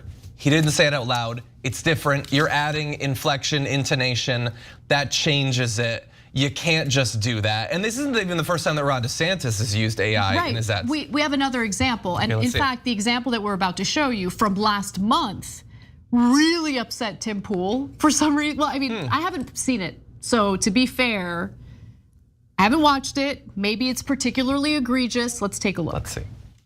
You're fired. You're fired. You're fired. You're fired. You're fired. You're all fired. All 4 are fired. You're fired.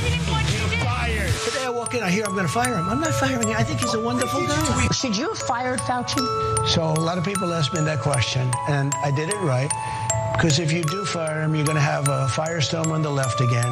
Why did you feel unable to fire Fauci? Personally, you're not allowed to. Every time he goes on television, there's always a bomb, but there's a bigger bomb if you fire him. Frankly, you can't win that one. If I would have done it, I would have taken heat.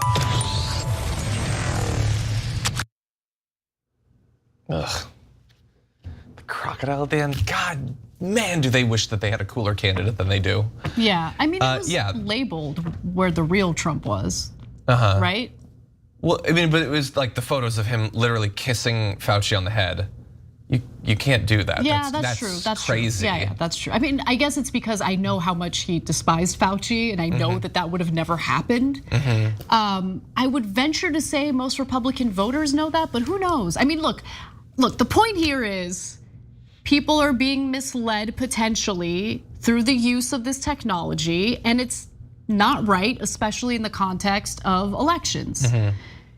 Well, and also when we discuss the possibility that there could be some sort of regulations, understand that even if we, like, let's say that we agree with Kari Lake or whatever, as we do so often. On this very specific issue. Yeah, and on most policies.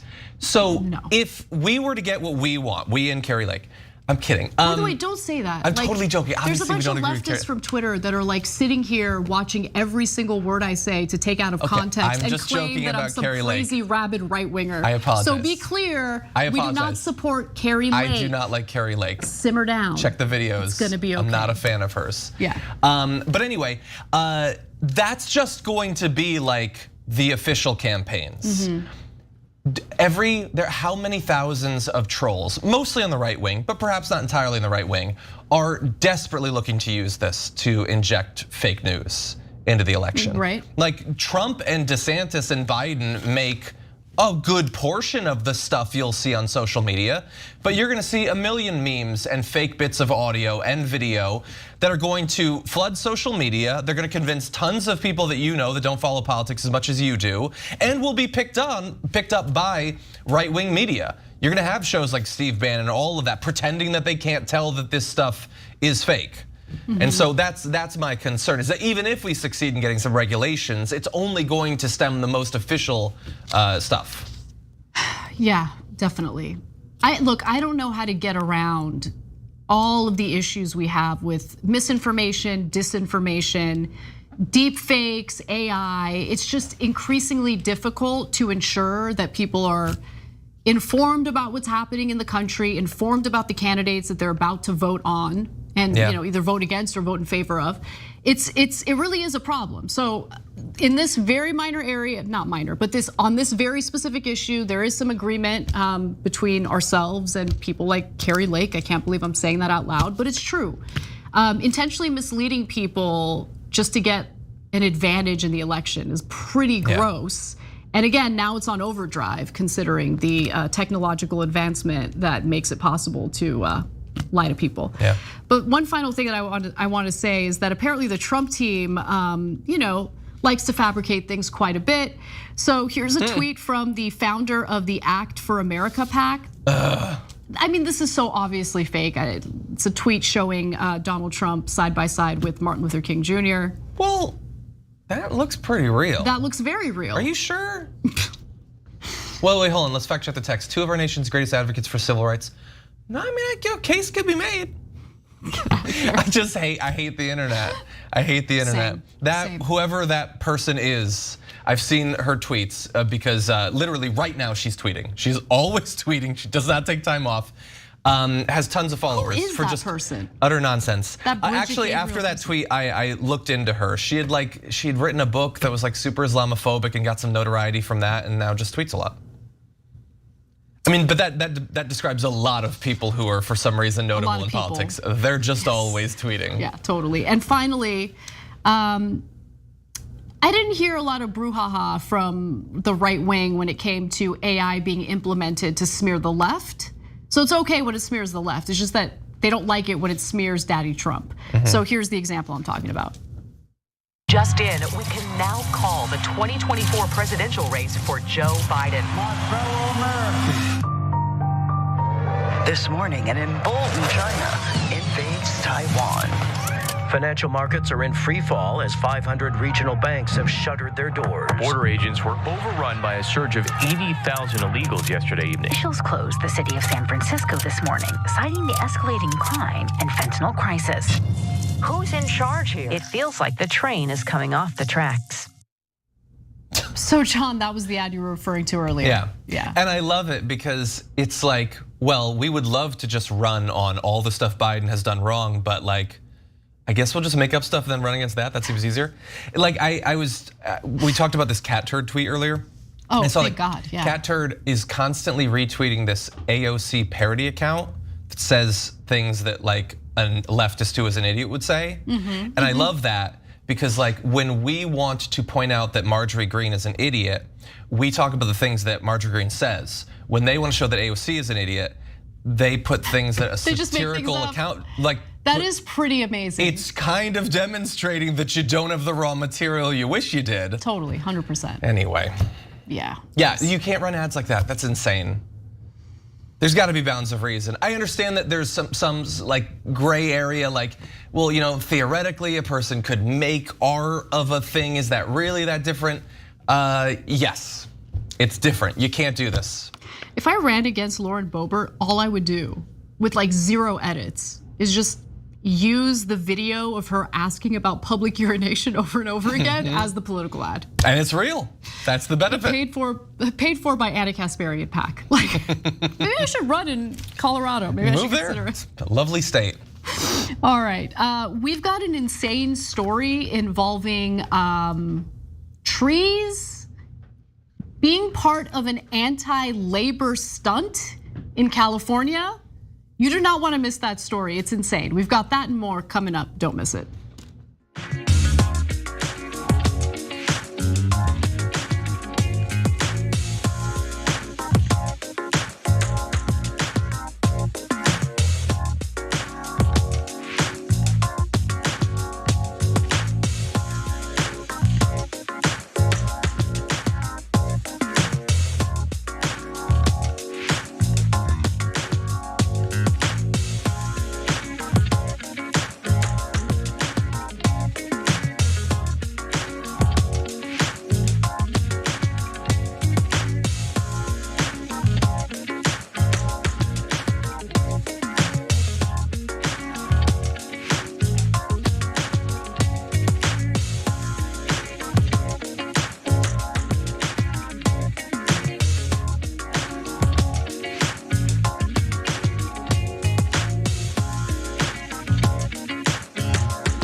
Shauna writes in and says, oh, poor pharmaceutical companies instead of literal dying patients. So that was in response to a story I covered in the first hour and the drug shortages that the country is currently riddled with as a result of our, profit-driven healthcare industry and pharmaceutical companies. Tuck Cucker Farlson says, everybody briefly covered and then buried the story about DeSantis funding a state guard that operates at the behest of the governor. This is just more evidence that Ron DeSantis is telling us that he's a fascist. Anna says this all the time. When someone tells you who they are, believe them. Eclectic Miscellanea writes in and says, fossil fuel companies and their funders are directly responsible for the climate emergency. They should be the ones paying, not homeowners or taxpayers. You broke it, you bought it, 100%. Doesn't look like we have elected lawmakers who believe the same thing though, which is so frustrating. Hong Jun says, kids should be eating chicken nuggets, not making them. Man, chicken nuggies sound real good right now. Oh yeah. Hell yeah. What do you like to dip your nuggies in? Chick-fil-A sauce. Which one though? I feel bad, the regular one. Is that there's the Polynesian sauce that that's good too, but you're talking about the orange rare. sauce, I'm talking about the regular sauce. Hell yeah. Me too. It's really good. It goes well in everything. So good, yes. Yeah, I wish there was a generic form that wasn't sold by Chick-fil-A, but it's really good. So good, yeah. Anyway, all right, sorry, that was a little bit of a detour. We've got Churchy de la Gnosis, who says, the best hour of TYT of the week, hour 2 of Wednesday. Oh. Yeah, I mean, the first hour is chopped liver, like just ignore it. But second hour. Runner up is first hour on Friday. That would. There's a drop off after that second would make one. Me cry. Totally. Yeah, no kidding. Eclectic Miscellanea writes in again and says, I saw a kid clearing tables at a restaurant last weekend who couldn't have been older than 13 or 14. The problem is I live in Tennessee and it's actually legal for kids to work a limited number of hours starting at age 14. I did that at 14. I felt so sorry for him. It's sad and infuriating that kids that young are working instead of just being kids. Look, at 14 I babysat, so like that's work, kind of. Like it's not the same as clearing tables, but look, when you loosen the child labor laws though, and kids are working in meat packing plants and doing sanitation jobs, it gives you a sense of where this is going.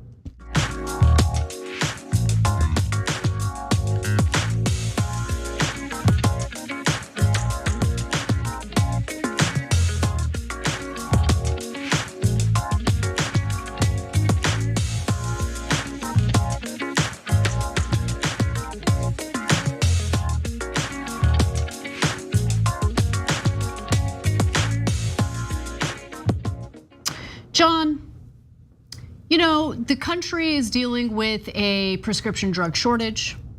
You have home insurance companies pulling out of states because of climate-fueled natural disasters that are becoming increasingly costly to provide coverage for. Yeah. People are really struggling right now. But luckily, we have elected lawmakers in Congress as we speak, focusing on what really matters. And what really matters is who Hunter Biden had sex with. Finally. What kind of drugs he was on when he engaged in this coital behavior. And we're about to talk about it right now. Thank God, let's do it. Everyone watching at home, that parental discretion is advised. Marjorie Greene, during a hearing today, mentioned that viewer discretion is advised before bringing up the props she's using for her little stunt, because she is going to accuse Hunter Biden of violating the Mann Act, which is an anti-human trafficking law, okay? So this was during a hearing questioning 2 IRS whistleblowers. And this is what Marjorie Greene brought to the table. So she started things by presenting a plane ticket that Biden allegedly paid for a woman reported to be an assistant or secretary to basically visit him in DC. Then she decided to, you know, make it spicy, I guess, by throwing out all sorts of allegations. Let's watch. I would like to present this to the committee. This is showing Hunter Biden paying for a victim's United flight from LA to Dulles. This was I believe this is a violation of the Mann Act. This is Hunter Biden's, this is his proof that he bought the ticket. He bought it for this woman right here. He flew her from Los Angeles to Washington on June 14th, flew her back to Los Angeles, California on June 15th of 2018. So when Hunter Biden paid for this woman to do this with him, to travel across state lines from California to Washington, DC on June 15th, this is a violation of the Mann Act. This was prostitution. Wait, what? Wait, what? There are 2 IRS whistleblowers at this hearing. Why are we talking about Hunter Biden's sexcapades again? Just in case one of the investigators was Hunter Biden, the other was the woman, and she was gonna spring this on them. But also, what is the accusation here? That there was no consent? I don't understand. No, she seems to think that look, the fact that she just wants to hold up the fact that he had sex or whatever, and that there's a naked photo because it's spicy or whatever. That's what she wants, but she can't just do that. So she has to pretend that there's something more to it. So the idea is, well, it would be human trafficking if he was flying a prostitute across the country to meet up with him. Now, she doesn't have any evidence of that, but she apparently paid for the flight. And a lot of Americans are now finding out that if they ever put any money whatsoever into helping like a partner of theirs travel across state lines, then it's prostitution. Because, I don't know. She's not really demonstrating anything there, but she seems very confident. And they fit a whole bunch of stuff onto one sign from Simon Simonson Signs. And she got, I think, a good return on her investment. She seems to have a lot of fun putting those props together. Yeah, she really liked looking at and like pointing to the pictures. You know? Yeah, she enjoyed that. They probably had a long conversation over how much redacting they needed to have. Like, can we really redact down because we want to see stuff? We want the money shots. So have had now several years, beginning in 2020, several years for the Republican Party to show us proof that Hunter Biden has actually broken laws. And we've heard all sorts of allegations. Now this prostitution allegation is a new one, at least for me. I don't know if anyone else has heard these allegations about Hunter Biden. But I thought that we were supposed to investigate and find evidence of the Bidens, taking foreign money, tens of millions of dollars in foreign money in exchange for influence, in exchange for some governmental favors, a quid pro quo, if you will. Was that woman the queen of Ukraine? Because then they might have something. And guys, the two-bit circus in Congress right now needs to end. I don't care where Hunter Biden is putting his penis. I don't care. He's not in government. He has no control over our lives unless he actually did something illegal. I don't care about Hunter Biden. Don't want to hear about him. I don't want to see him. I don't want to think about him. I love that. They think about him all day. Marjorie Greene is sitting there, like they rummage through his laptop all day, every day. Just hoping for dawn. They're American heroes for doing it. Yeah, just one folder after another, just like, show me a penis, I want another penis. That's what they're spending the time on. She was willing to embarrass herself to that extent to demonstrate conclusively that a woman wanted to have sex with Hunter Biden and he helped her travel to him rather than making her pay for it herself. So, all right. He's a danger to society. More information on this hearing. So this was a House Oversight Committee hearing, and there were two IRS whistleblowers there, okay? One of them you saw in the video we showed you with that like befuddled look on his face. Now the proceedings centered around the testimony of two IRS whistleblowers, Gary Shapley and Joseph Ziegler, who claimed the Department of Justice pressured the IRS and prosecutors during their investigation into the president's son for tax crimes.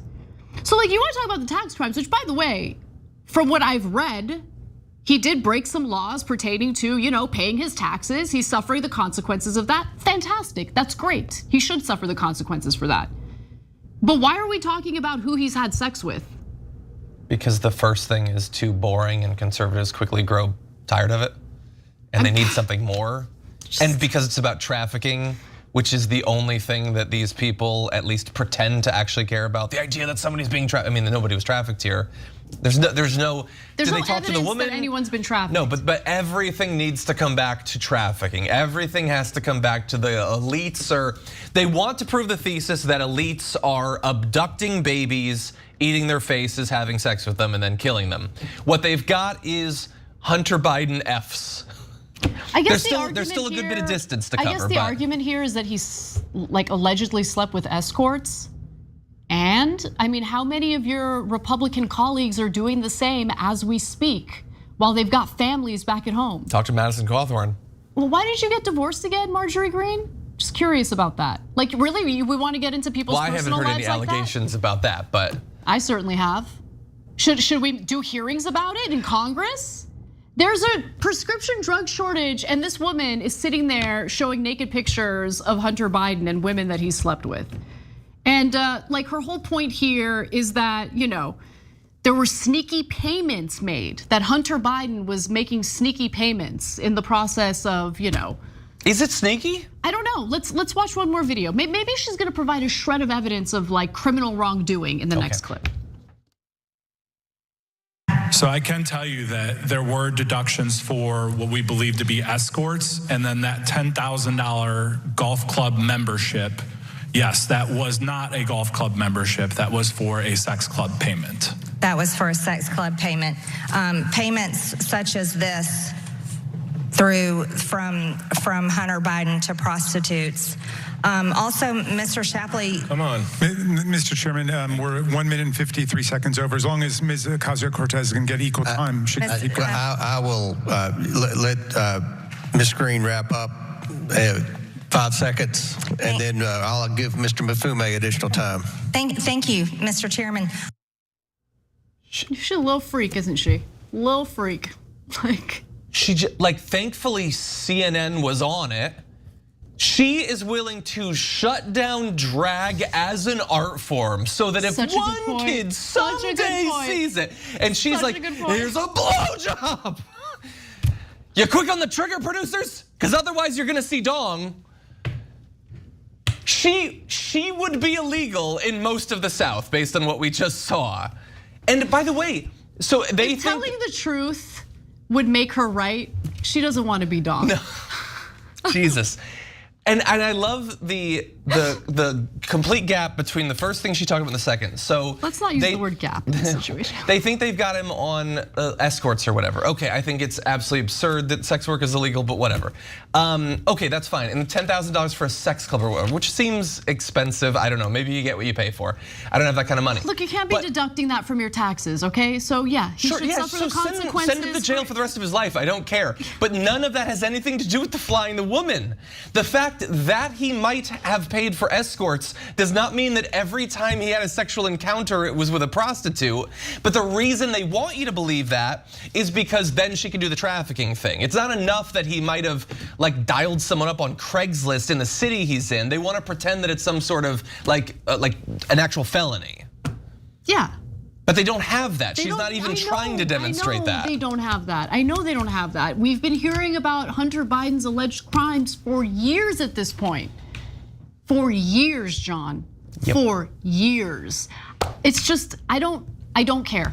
I don't care who he's At least they're not weaponizing government. I don't care who he's paying to have sex with. I don't care about it at all. The only way I would care about this is if there were minors involved, and there is no indication of that.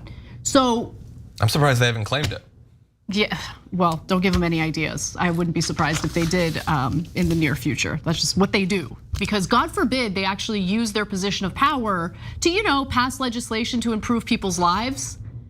But Marjorie Greene easily reelected. Yeah. All right, the people in Georgia, in her district, I guess they see that and they love it. Can't get enough of it. Bunch of freaks, okay? You like that, really? In the middle of a hearing. These gross nude images. I mean, I couldn't tell much, but it seemed good. I don't know. It's pixelated. Jeez. All right. Any final thoughts on that before I read comments? I think I'm good. You guys let me know what you think. Send in some super chats. I'll read your comments right now. And we will hold up whatever photo you send in. No. Do not send photos, please. No offense, I just don't want to see it. All right, let's go to some comments from our Twitch community. We've got It's Just Vegas in January 6, 2025. January 6, 2025 is being planned, folks. They're just hiding it better. I really hope you're lying about that, or I'm really hoping that doesn't come to fruition. Let me put it that way. Yeah. Suspicious Dragon 92. I like that moniker, Suspicious Dragon. All right, you stay away from Marjorie Greene. She might take photos of you and use it in a hearing with IRS whistleblowers. I am super. Technically, she has to redact the dragon. I am super intimidated by having to vote in person, especially now in Florida with permitless carry, almost too much risk in my very red state. It's a good point. I just don't like to be around other people, so I appreciate the ability to vote by mail. Sure. So I hear you on that.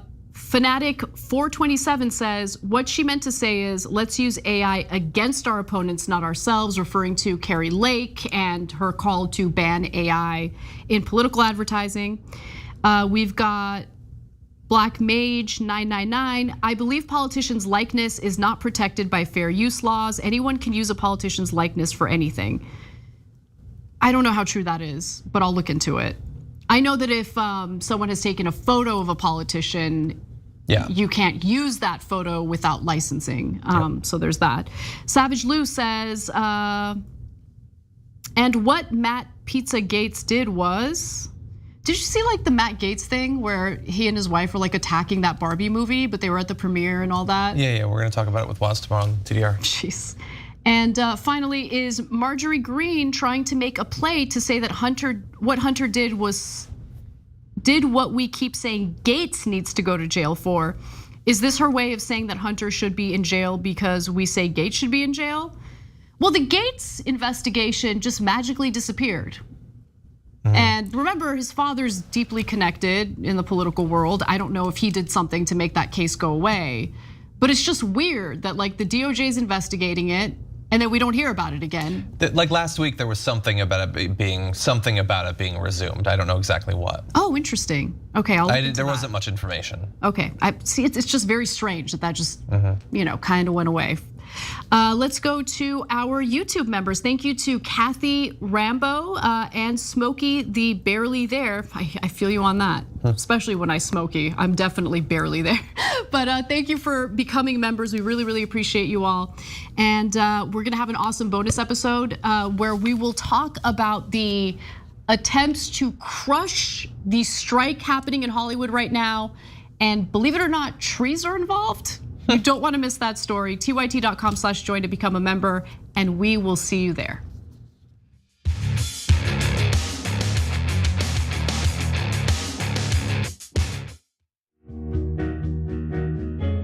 Our audience has given us everything, so we couldn't be more connected. When we first started, people would start giving us directions and say, okay, the mics are too large, move them.